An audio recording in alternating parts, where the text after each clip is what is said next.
नमस्कार दोस्तों। आज यानी 7 फरवरी 2017 का हमारा प्रीलिम फोकस न्यूज़ डिस्कशन है। उसमें से देख लेते हैं कौन कौन सी न्यूज़ इंपॉर्टेंट है।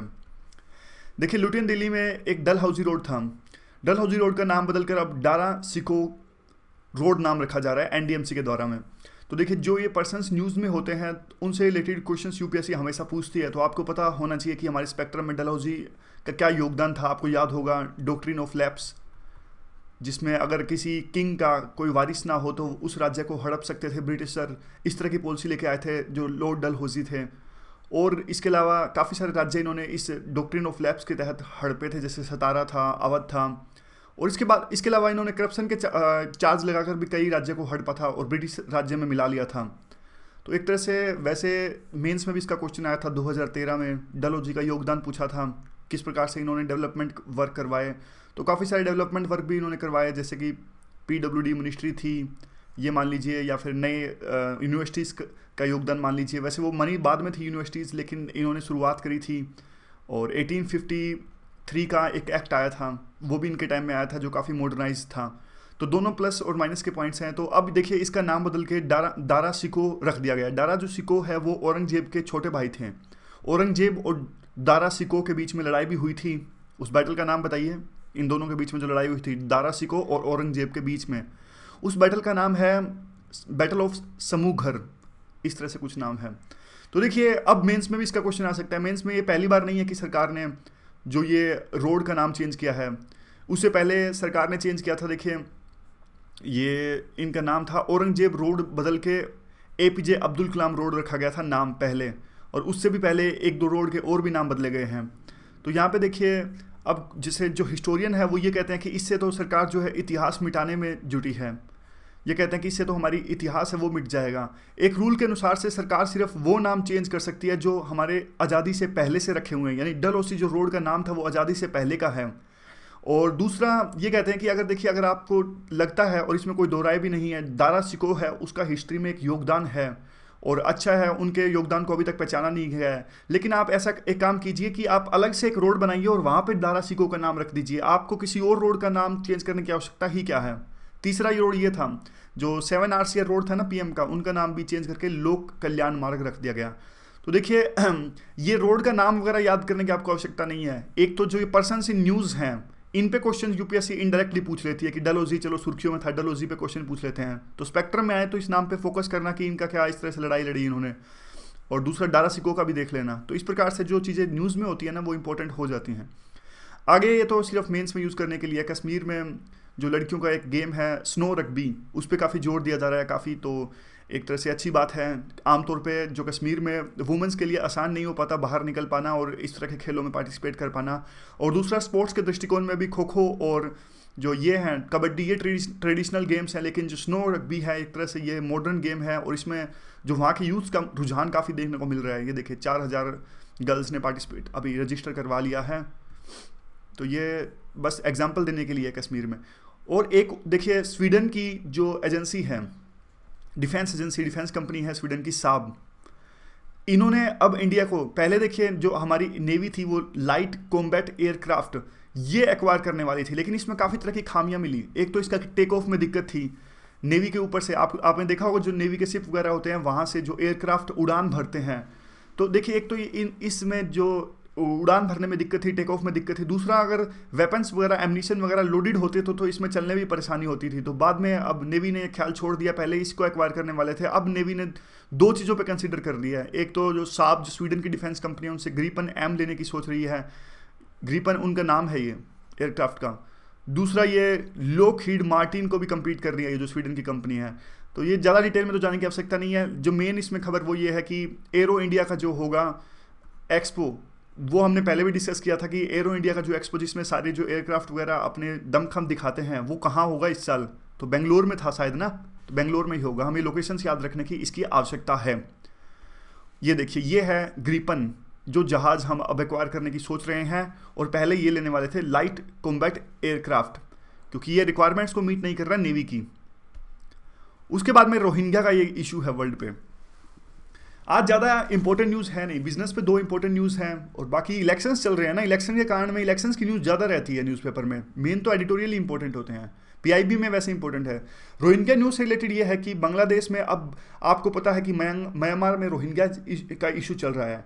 वहाँ पे रोहिंग्यास पर आरोप लगा था कि उन्होंने एक म्यांमार की मिलिट्री पोस्ट पर अटैक किया। बाद में म्यांमार की मिलिट्री ने एक ऑपरेशन चला रखा है वहाँ पे रोहिंग्यास के खिलाफ में। तो रोहिंग्यास जो एक माइनॉरिटी कम्युनिटी है म्यांमार के अंदर में, वहाँ से काफ़ी सारे लोग भाग कर बांग्लादेश में आ गए हैं, क्योंकि म्यांमार तो उन पर यही आरोप लगा था कि वो बांग्लादेश के बंगालीज हैं, बंगाली मुस्लिम्स हैं। तो अब देखिए, अब बांग्लादेश उनको एक रिमोट आइलैंड पर शिफ्ट करने की सोच रहा है। वैसे तो वो अब कोक्स बाजार में काफ़ी इन्होंने कैंप बना रखे हैं अपने रोहिंग्यास में बांग्लादेश के अंदर, लेकिन अब वो एक रिमोट आइलैंड पर शिफ्ट करने की सोच रहा है, जिसका वेस्टर्न डिप्लोमेट्स ने विरोध किया कि आप ऐसा नहीं कर सकते, ये मानवता के खिलाफ में। पहले आप उनकी राय लीजिए कि आप वो वहाँ जाना चाहते हैं कि नहीं जाना चाहते। तो उसी से रिलेटेड है। ये कहते हैं कि काफ़ी ट्रैफिकिंग वगैरह होती है यहाँ पर कोक्स बाजार में, तो वहाँ पे वो रहेंगे तो सेफ़ रहेंगे। तो इससे रिलेटेड ये इश्यूज़ हैं। तो इसको भी एथिक्स में भी आप यूज़ कर सकते हो। और प्रीलिम में तो वैसे आपको पता है, याद ही हो गया होगा अब तक, तो रोहिंग्यास म्यांमार के हैं। वैसे यूपीएससी पूछती है, इस बार भी क्वेश्चन पूछा था 2016 में। रोहिंग्यास था एक साइड था बांग्लादेश। फिर कुर्द पूछा था, कुर्द कहाँ के हैं, जो ये कम्युनिटीज़ होती हैं ना, जो एथनिसिटीज़ होती हैं वर्ल्ड की फेमस, तो उनके बारे में यूपीएससी क्वेश्चन पूछती है। आगे बिजनेस पेज पे ये आर्टिकल्स हैं, 2 आर्टिकल्स इंपॉर्टेंट है। FIPB foreign investment promotion board, ये इस बजट में अभी अरुण जेटली जी ने कहा कि हम इसे हटा देंगे क्योंकि इसका यूज़ नहीं है। क्योंकि देखिए, ये FIPB बनाया गया था 1990 के बाद में। आपको पता है कि LPG रिफॉर्म्स हमारे देश में आए थे, लिबरलाइजेशन, प्राइवेटाइजेशन, ग्लोबलाइजेशन। तो लिबरलाइजेशन के तहत में हमने अनुमति दे दी कि दूसरे देशों की इन्वेस्टमेंट हमारे देश में आ सकती है, यानी दूसरे देशों की बड़ी कंपनीज हमारे देश में आकर जो है वो कंपनियां इस्टाब्लिश कर सकती हैं, या फिर मैन्युफैक्चरिंग यूनिट इस्टाब्लिश कर सकती हैं, बिजनेस कर सकती हैं। तो उसके लिए हम चाहते थे कि हमें लगता था कि ये बाहर की कंपनीज हमारे देश में आएंगी तो टेक्नोलॉजी लाएंगी, इन्वेस्टमेंट लाएंगी, पैसा लाएंगी, इससे हमारे देश के लोगों को रोजगार भी मिलेगा। लेकिन फिर बाद में कंपटीशन होने लगा कि बाकी जो डेवलपिंग कंट्रीज हैं वो भी चाहने लगे। तो हमने क्या किया, ease of doing business start किया 1990s के बाद में। तो हमने एक सिंगल बॉडी बनाई, यानी सभी चीज़ों के क्लियरेंस के लिए हमने एक बोर्ड बनाया जिसका नाम था फॉरेन इन्वेस्टमेंट प्रमोशन बोर्ड, यानी सिंगल परमिशन लेने पड़े, सिंगल विंडो हो क्लियरेंस की। लेकिन अब देखिए, अब इसकी जरूरत नहीं है। अब इसकी जरूरत क्यों नहीं है? क्योंकि 92% जो अभी इन्वेस्टमेंट आती है वो तो ऑटोमेटिक रूट से आती है। इसके लिए तो किसी परमिशन की आवश्यकता है ही नहीं, क्योंकि 5,000 करोड़ से नीचे की जो इन्वेस्टमेंट थी ना, उसके लिए FIPB की परमिशन लेने की आवश्यकता होती है। लेकिन कुछ ही सेक्टर्स में, सबके लिए नहीं, कुछ ही सेक्टर्स के लिए, कुछ सेक्टर्स में ऑटोमेटिक रूट से और कुछ सेक्टर्स में FIPB में। लेकिन अब आंकड़ा बयान करता है तो आप खुद ही देख लीजिए कितनी अहमियत अभी इंस्टीट्यूशंस की है। 92% जो FDI आई वो तो अपने आप जो कंसर्न मिनिस्ट्रीज है उसकी परमिशन लेके आई, और अब देखिए 8% आई, सिर्फ उसको इस सिंगल विंडो यानी FIPB से परमिशन लेनी पड़ी। तो इसीलिए अब गवर्नमेंट ने कहा कि अब इसकी जरूरत है ही नहीं, तो अब इसको वो कर देते, एबोलिश कर देते हैं, जो कि अब बजट में निर्णय ले लिया गया।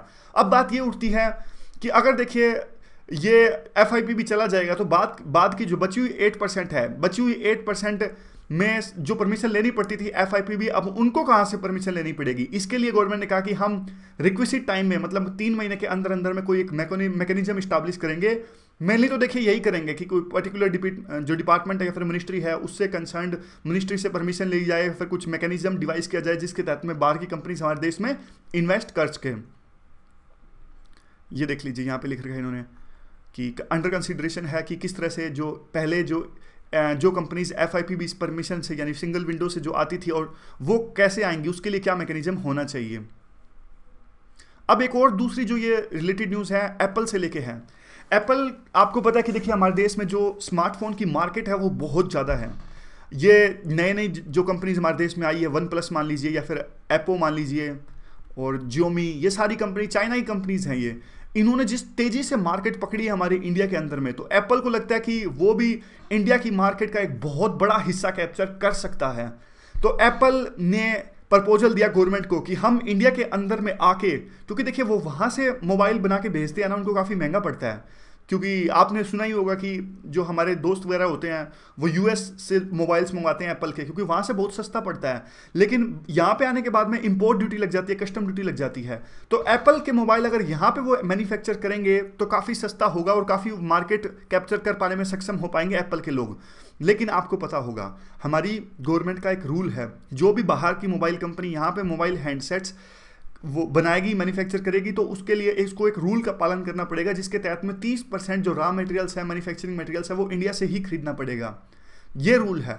लेकिन एप्पल ने मना कर दिया। एप्पल ने कहा कि देखिए हम तो नहीं खरीद पाएंगे, हमारे यहाँ से मिलता ही नहीं, जो हमारे पास तो कटिंग एज टेक्नोलॉजी है, हमारे इंडिया में मिलता ही नहीं जो हम बनाते हैं।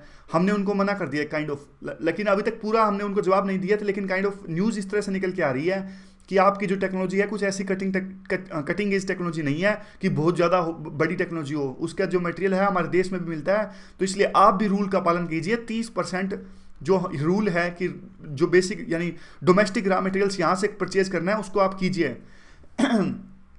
दूसरी, अभी गवर्नमेंट ने ये कहा कि देखिए जो रूल्स हैं वो सबके लिए सेम हैं।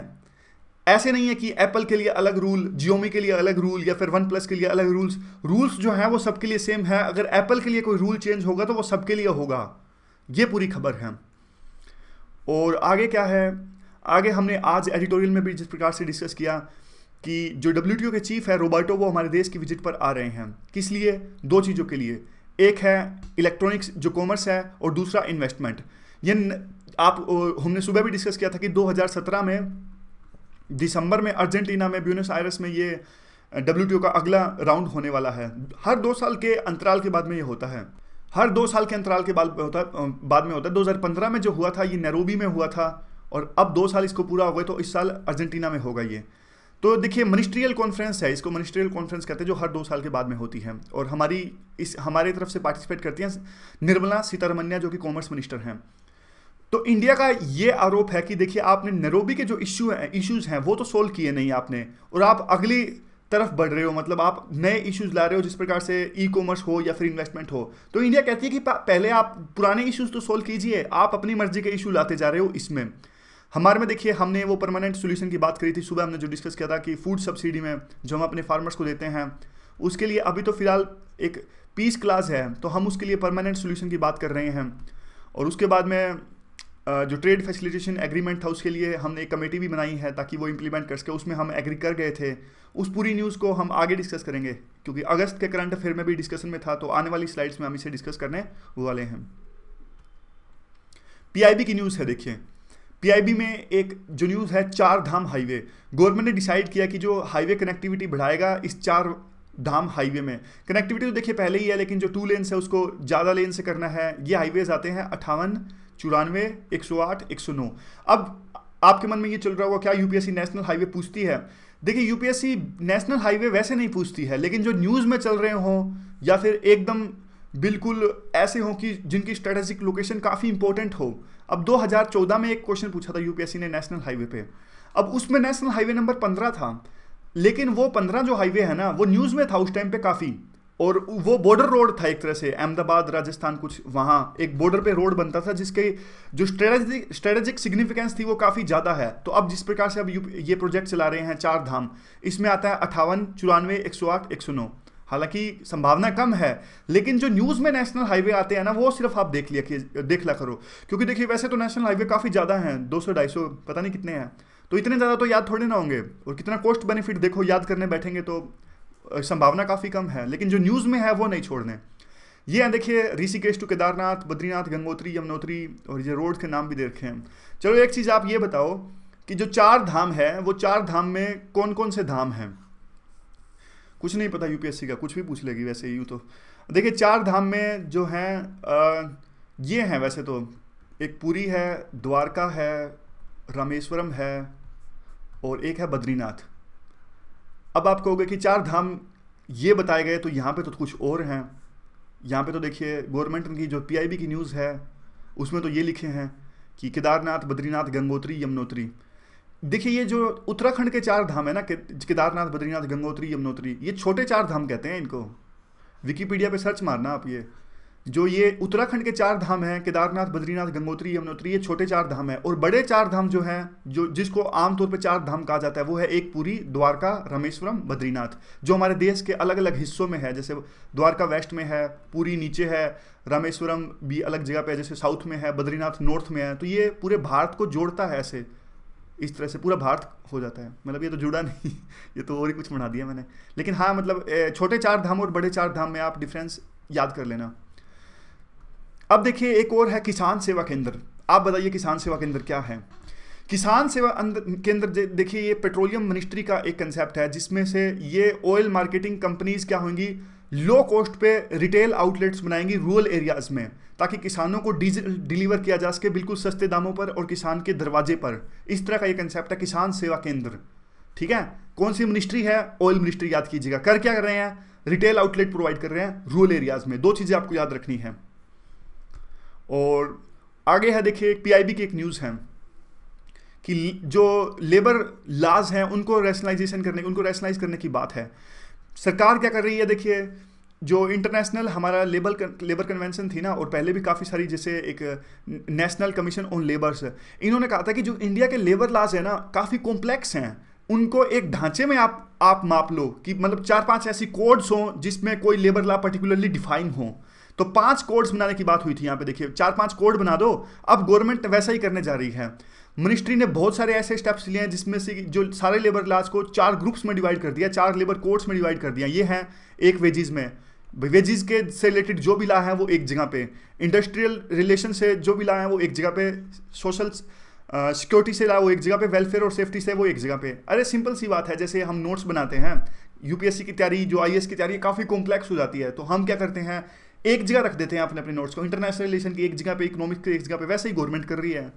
पहले इन्होंने अंधाधुंध कानून बना दिए, लॉ बना लिए, लेकिन अब ये अरेंज करने की सोच रहे हैं ताकि सिंप्लीफाई हो सके और रैशनलाइज कर सकें, कॉम्प्लेक्सिटी जो है और कन्फ्लिक्ट्स जो हैं डिफरेंट लॉज के बीच में वो कम हो सकें। तो ये पूरी न्यूज़ है। अगली पीआईबी की न्यूज़ है, सर्व शिक्षा अभियान और राष्ट्रीय माध्यमिक शिक्षा योजना, इन दोनों स्कीम्स को गवर्नमेंट जोड़ने जा रही है। ज्योग्राफिकल इंफॉर्मेशन सिस्टम हमने पढ़ा था पीआईबी में ही, याद कीजिए। इसमें देख लीजिए ऊपर से हम टैग कर लेते हैं, मतलब एक ऐसी टेक्नोलॉजी होती है जिसमें हम किसी पर्टिकुलर लोकेशंस को, ज्योग्राफिकल लोकेशंस को टैग कर लेते हैं और बाद में समूहित मतलब बिल्कुल एक साथ हमको देख सकते हैं, मॉनिटर उनको कर सकते हैं। तो इस तरह की कंसेप्ट है ये। पहले हमने डिस्कस किया था इसको, जियो टैगिंग भी, जैसे मैप का एग्जाम्पल हमने दिया था उस टाइम पे। जैसे गूगल मैप्स हम देखते हैं ना, गूगल मैप्स में कुछ इमेज वगैरह जोड़ देना, जिसको जियो टैगिंग कहते हैं, कि इमेज जोड़ दी कुछ, या फिर कुछ आप चाहे और भी कोई मीडिया, सोशल मीडिया से रिलेटेड कोई चीज़ जोड़ सकते हो। अगर आप मान लीजिए गूगल मैप सर्च मारोगे तो एक पर्टिकुलर लोकेशन के साथ में कोई इमेज जोड़ दीजिए, वो लोकेशन आएगी तो इमेज ऊपर उठ जाएगी, हाँ भाई ये है। तो इस प्रकार की टेक्नोलॉजी को जियो टैगिंग कहते हैं। और जियो जो ये टेक्नोलॉजी है, जियोग्राफिकल इंफॉर्मेशन सिस्टम, इसमें यह है कि पूरी लोकेशंस को एक साथ टैग कर देते हैं और मॉनिटर कर लेते हैं बाद में। तो 2 स्कीम्स को इसमें जोड़ रहे हैं। इससे सारे स्कूलों की जो लोकेशंस हैं वो ज्योग्राफिकली हम मॉनिटर कर सकेंगे। अब एक अगली जो है ट्रोपैक्स हमने डिस्कस किया था। देखिए ज़्यादा पढ़ रहे हैं हम, चीज़ें रिपीट जब होने लग जाए ना, इसका मतलब ये है कि हमने सब कुछ पढ़ लिया है, चीज़ें रिपीट हो रही हैं। ट्रोपैक्स देखिए एक इंडियन नेवी की एक एक्सरसाइज थी, वो रेडीनेस के लिए थी कि किस प्रकार से हमारी नेवी तैयार है डिजास्टर के लिए या फिर बाकी चीज़ों के लिए, किसी भी तरह के लिए। और इसके लिए एक अपने आप में जो नेवी एक्सरसाइज कर रही थी उसका नाम था ट्रोपैक्स है, टोरक्स खांसी नहीं है, ट्रोपैक्स है। अब देखिए आज की जो इन्वायरमेंट ऑर्गेनाइजेशन है वो क्या है, मॉन्ट्रियल प्रोटोकॉल आया था 1989 में। मॉन्ट्रियल प्रोटोकॉल किस लिए था? ओजोन लेयर थी हमारी, जो कि अल्ट्रावायलेट रेस को धरती पर आने से रोकती है, हमारे इन्वायरमेंट की सुरक्षा करती है, वो डिप्लीट हो रही थी ग्रीन हाउस गैसेस की वजह से। और दूसरे ग्रीन हाउस गैसेस तो देखिए ग्लोबल वार्मिंग के लिए जिम्मेदार है, लेकिन पर्टिकुलरली जो काज रिस्पॉन्सिबल था वो था क्लोरोफ्लोरोकार्बन और हाइड्रोक्लोरोफ्लोरोकार्बन, यानी CFC और HCFC।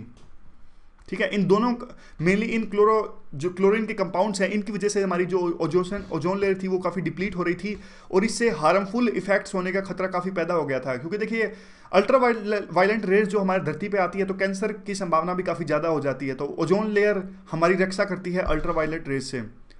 तो उससे पहले मॉन्ट्रियल प्रोटोकॉल से पहले वियना कन्वेंशन साइन हुई थी। यानी अगर कोई पूछ ले कि वियना कन्वेंशन क्या है तो इसे मॉन्ट्रियल प्रोटोकॉल का प्रीकर्सर है ये, यानी वियना कन्वेंशन के बाद में मॉन्ट्रियल प्रोटोकॉल आई थी।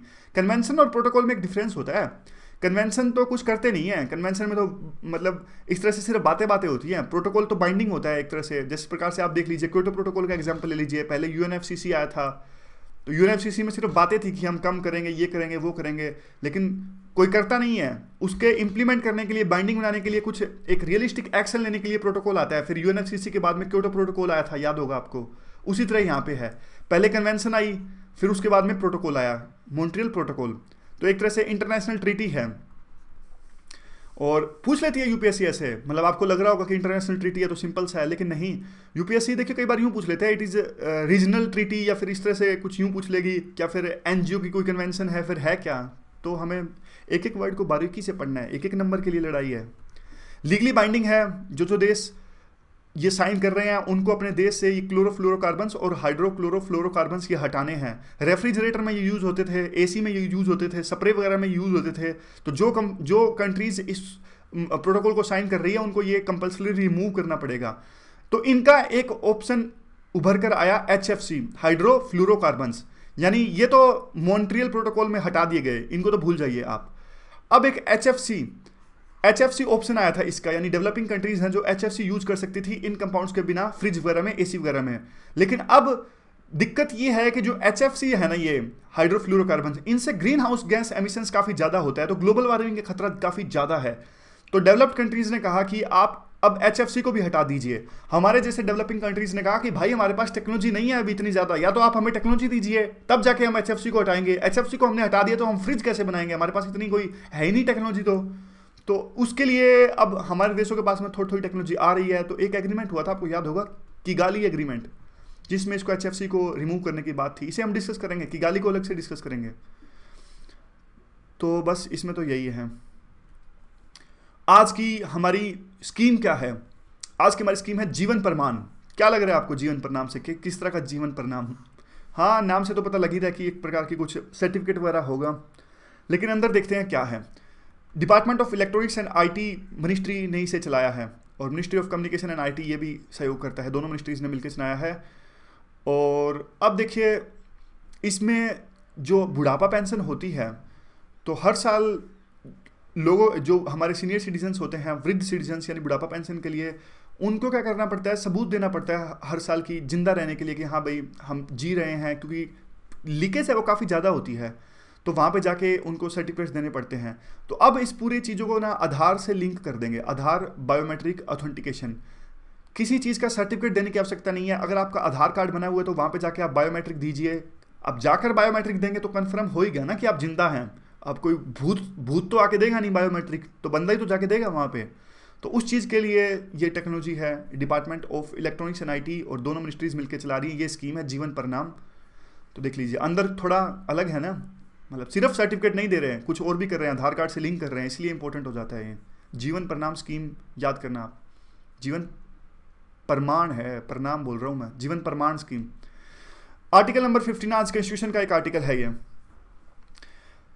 15वां आर्टिकल क्या कहता है, देखिए आर्टिकल नंबर 14 टू जो 18 है वो राइट टू इक्वलिटी के हैं, आगे जाके फिर फ्रीडम के आर्टिकल्स आ जाते हैं। देखिए 15वां आर्टिकल ये कहता है कि प्रोहिबिशन ऑफ डिस्क्रिमिनेशन, यानी आप किसी भी व्यक्ति से धर्म के आधार पर, रेस के आधार पर, कास्ट के आधार पर, सेक्स के आधार पर, और जहां उसका जन्म हुआ है इसके आधार पर, इन सब चीज़ों के आधार पर आप किसी से भी भेदभाव नहीं कर सकते। और खास करके स्टेट, मतलब देखिए अगर कोई बंदा करेगा, बंदा तो देखिए करेगा, साफ साफ नहीं कर सकता अगर कोई करेगा। ये जो लॉज है ना खासकर स्टेट पे लागू होते हैं, मतलब स्टेट के लिए हैं, स्टेट के लिए साफ साफ गाइडलाइंस दी गई हैं। वैसे बंदों पे भी लागू होते हैं, जैसे आप अनटचेबिलिटी के लिए साफ साफ आर्टिकल नंबर 17 है कि आप अनटचेबिलिटी नहीं प्रीच कर सकते किसी के साथ में भी। अगर आप ऐसा करते हैं तो सिविल राइट्स एक्ट 1955 के तहत में आपको एक सजा होगी, और मतलब एक कंपाउंडेबल जुर्म है। कंपाउंडेबल है मतलब जिसकी बेल भी नहीं हो सकती, और कोई जाके कहे कि सरकार को, कि कानून को, पुलिस को जाके कहे कि इसने मेरे खिलाफ में अनटचेबिलिटी प्रीच की है, तो सरकार एक तरह से कुछ भी नहीं पूछेगी, आपके खिलाफ में कार्रवाई स्टार्ट करेगी। तो उस तरह के क्राइम होते हैं ये कंपाउंडेबल क्राइम। और अब देखिए ये स्टेट के खिलाफ में है, स्टेट नहीं कर सकती इन 5 मुद्दों पर। तो कई बार जो PCS जैसे एग्जाम्स में ये अंदर में भी पूछ लेते हैं कौन कौन से 5 चीज़ें हैं, रिलीजन है, रेस है, कास्ट है, सेक्स है और प्लेस ऑफ बर्थ है। तो ये 5 चीज़ें आप याद रखना। और अब देखिए, अब किसी भी इन बंदों से इन सभी मुद्दों पे या फिर कोई भी लाइबिलिटी रिस्ट्रिक्शन नहीं लगा सकते उन पे, यानी भेदभाव नहीं कर सकते। भेदभाव में सब कुछ आ जाएगा, रिस्ट्रिक्शन भी आ जाएगी, लाइबिलिटी भी आ जाएगी, डिसेबिलिटी भी आ जाएगी।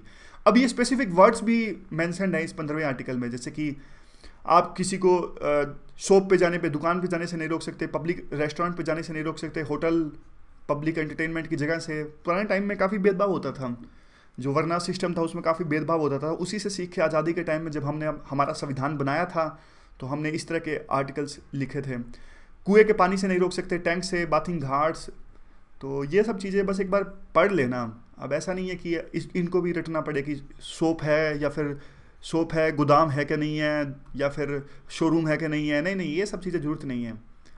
बस थोड़ा सा पढ़ा हुआ आना चाहिए कि 15वें आर्टिकल में ये आता है कोई। अब लास्ट में तीसरा जो एक्सेप्शन भी है इसकी, ये याद रखना। तीसरी जो 3 पॉइंट है ना इसके, पहला पॉइंट, दूसरा पॉइंट, और दूसरे पॉइंट के अंदर में ये सब दुकानों के नाम मेंशन है, रेस्टोरेंट और ये सब हैं। तीसरा आर्टिकल में ये है कि ये जो पूरा आर्टिकल है स्टेट को नहीं रोकता कि वो स्पेशल प्रोविजंस दे सकते हैं वुमन को और चिल्ड्रंस को, यानी वुमन के लिए और चिल्ड्रन के लिए अलग से कोई चीज़ आ सकती है।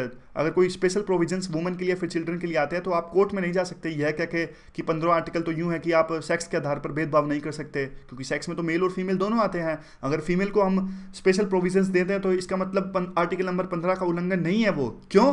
क्योंकि तीसरे पॉइंट में साफ साफ लिखा है ये।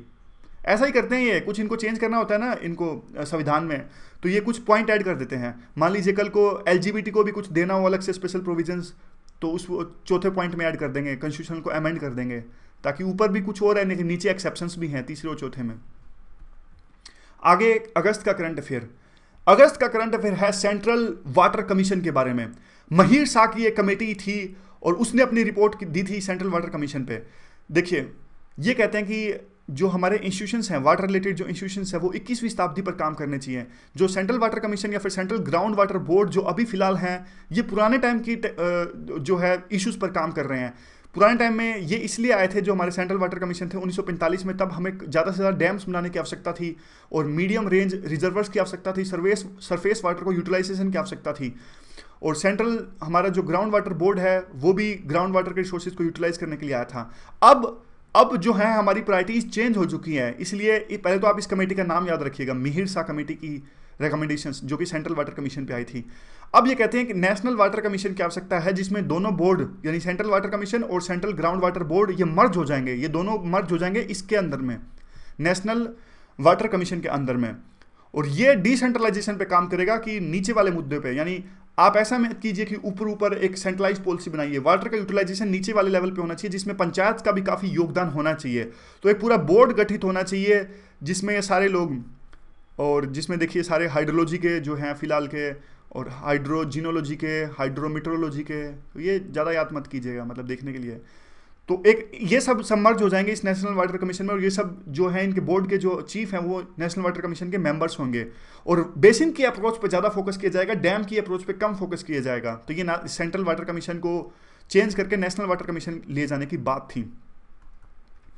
आगे आता है national committee on trade facilitation. देखिए, हमने ट्रेड फैसिलिटेशन जो था, इसलिए हमने इसके लिए हाँ भर दिया था, जो कि डेवलप्ड कंट्रीज लाना चाहते थे डेवलपिंग कंट्रीज के अंदर में, ताकि दोनों सभी देशों के बीच में ट्रेड है वो आसानी से हो सके, यानी सिंगल विंडो क्लियरेंस हो सके, इंटरनेट का यूज हो सके, कस्टम क्लियरेंस आसानी से मिल सके। तो ये हमने इसके लिए हाँ भर दी थी WTO में। तो अब इन सब चीज़ों को इंप्लीमेंट करने के लिए हमने एक कमेटी बनाई थी, ट्रेड फैसिलिटेशन जो है एग्रीमेंट को इंप्लीमेंट करने के लिए, national level body to facilitate domestic coordination and implementation of TFA। समझ गए?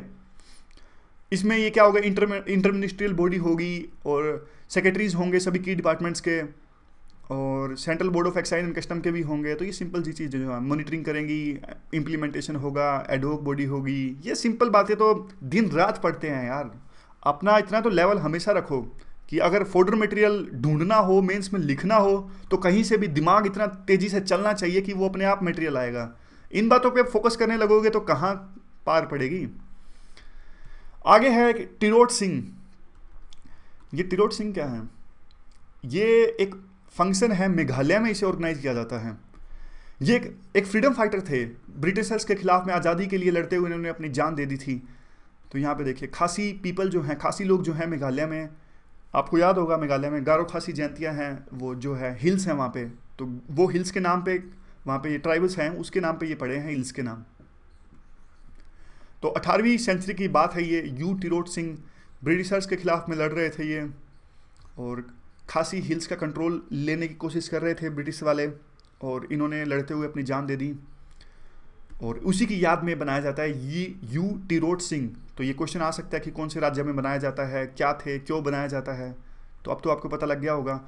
न्यूज़ में इसलिए था ये, अगस्त में गवर्नमेंट ऑफ इंडिया ने 15 दिनों का एक प्रोग्राम कैंपेन चलाया था, ताकि जो फ्रीडम फाइटर्स हैं उनकी यादें सहेज के रख सके, उनको सम्मान दिया जा सके, उनसे बाकी लोग प्रेरणा ले सकें। तो उसी के लिए डिफरेंट रीजन्स में गवर्नमेंट ने ये प्रोग्राम चलाया था और मेघालय में यू टिरोट सिंह को कॉमिरेट किया गया।